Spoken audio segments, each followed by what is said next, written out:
เอาព្រះជាម្ចាស់ឲ្យគោដែលជួដីនេះបានលុតជង្គង់ហើយគោជួដីលុតជង្គង់ក្រាបទូលព្រះអង្គគឺមិនមែនជាការអរគុណទេតែជាការសូមក្តីមេត្តាវាកំពុងអង្វរលោកនៅទីនេះគុំសម្លាប់វាអីខ្ញុំនឹងនាំជូននឹងឆែហូចេញទៅរស់នៅខាងក្រៅហើយនឹងលែងស្រឡាញ់ប្តីប្រពន្ធអ្នកទៀតហើយដូច្នេះគុំសម្លាប់គោអីកូនម៉ាក់អង្វរហើយកូនអើយកាលកូនអាយុ8ឆ្នាំយូរទើបតែទិញមកផ្ទះយើងមិនយូរប៉ុន្មានទេកូនពិតជាចូលចិត្តលេងជាមួយយូរណាស់ជារៀងរាល់ថ្ងៃកូនឡើងលើខ្នងគោហើយយំសើចប៉ុន្តែនៅថ្ងៃមួយកូនក៏ស្រាប់តែផ្លាស់ប្ដូរ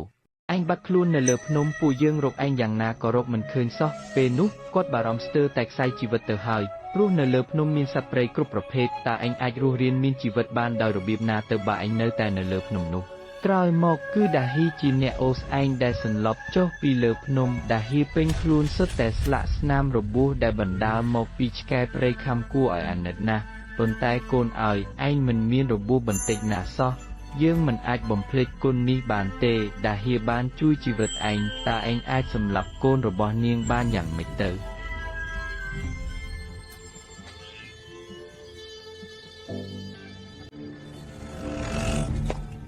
សិនជាកាងខ្ញុំឃើញថាអ្នកពិតជាលែងចង់បានខ្ញុំនឹងកូនទៀតហើយមែនទេឯងជាមនុស្សពីការចាស់ជរាដែលមិនចេះស្លាប់ជាបិសាចដែលមិនចេះធំឯងបិទមាត់ទៅនៅត្រូវការឯងទៀតឬឯងជាសត្វតិរច្ឆានអាយុមុនមិនដឹងជាធ្វើអាក្រក់អ្វីទេបានជាអាយុនេះខ្លាចជាសត្វតិរច្ឆានយើងទុកឯងឲ្យនៅដាច់ដោយឡែកប៉ុន្តែយើងមានគុណនឹងឯងឥឡូវយើងចង់ស៊ីគុណឯងយើងមានកំហុសអីឯងនៅតែមិនព្រមទទួលស្គាល់ទៀតឬសិនជាកាងធ្វើសកម្មភាពទៅគុំសម្លាប់អូយព្រះឲ្យមិនក៏មានក្អែកច្រើនយ៉ាងនេះ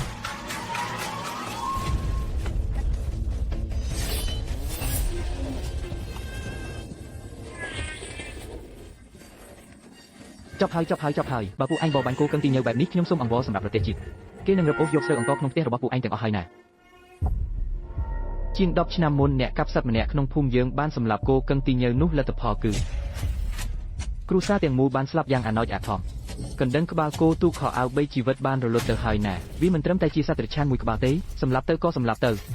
ជាធម្មតាពួកឯងមិនសូវស៊ីជ្រូកស៊ីទៀតទេមិនក៏មិនខ្លាចកម្មពៀទៅវិញនេះជាគោកឹងទីញើណាខ្ញុំបានលុតជង្គង់អង្វរលោកហើយមិនអាចសម្លាប់បានទេបើឯងនៅតែនិយាយលីលាបែបនេះទៀតខ្ញុំនឹងសម្លាប់គោចិញ្ចឹមមួយក្បាលនេះទៀតហើយឈប់ភ្លាមវាបានជួយគ្រួសារយើងអស់20ឆ្នាំហើយថែមទាំងបានភ្ជួររាស់ដីឲ្យអ្នកភូមិទាំងមូលទៀតផងបើកូនចង់សម្លាប់វាសម្លាប់ម៉ាក់មុនទៅអត់ទេម៉ាក់ធ្វើអីហ្នឹងវាយឺតពេកហើយឬប្រហែលជាខ្ញុំទៅឆ្ងាយពេក